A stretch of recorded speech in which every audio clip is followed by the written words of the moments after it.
Hey there, Steve Rubis with another installment of Capital Markets Investor Relations in 2 minutes or less. Today we're going to walk through the Blue Orca short attack on Dayforce and what it teaches public company executives. And it starts with this premise that the best short attacks are elegantly simple. The Dayforce short attack is extremely complex and has a lot of moving parts in the 30-page report. What's interesting is that there's a lot of accounting and corporate governance issues that are called out that seem to be valid, but the report seems to fall apart when you get into the debate of valuation.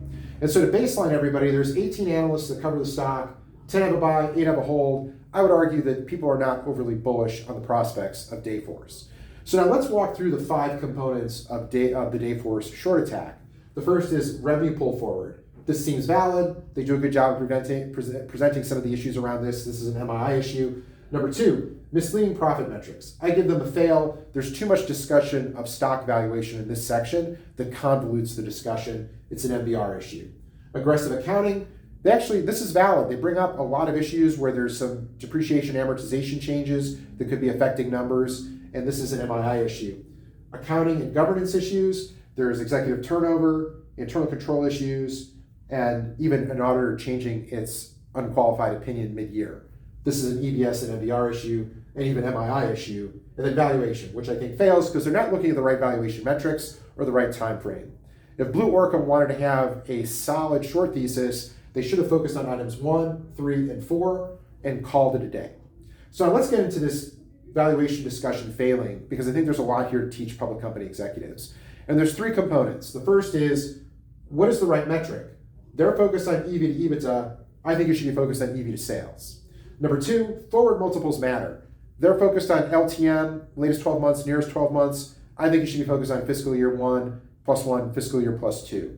And then finally, rule of 50 or rule of 40 matters in SaaS. So now let's go to S&P Capital IQ and look at some forward-looking metrics for Dayforce. For fiscal year 25 and 26, Dayforce trades at 5 and 4x EV to sales, which is not overvalued when a baseline metric is 6 times EV to sales for a SaaS company doing well on rule of 40 or rule of 50. On the forward EV to EBITDA multiples, it trades at 17 and 14. Again, not overly aggressive. And what's most interesting is on a rule of 50, you see a 50% and a 55%. Now, if the 55% is true and investors really expect this to happen, this stock is extremely undervalued because it should be trading north of 6x sales if it's going to hit 55% on the rule of 50 in 2026.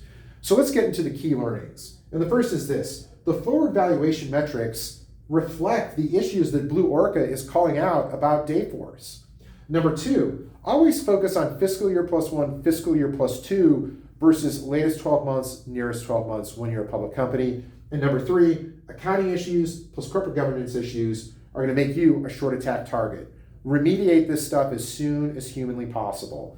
Dayforce, you need an IR guy? Give me a call. Thanks for watching. Always here to help with your capital markets, investor relations, and corporate finance needs.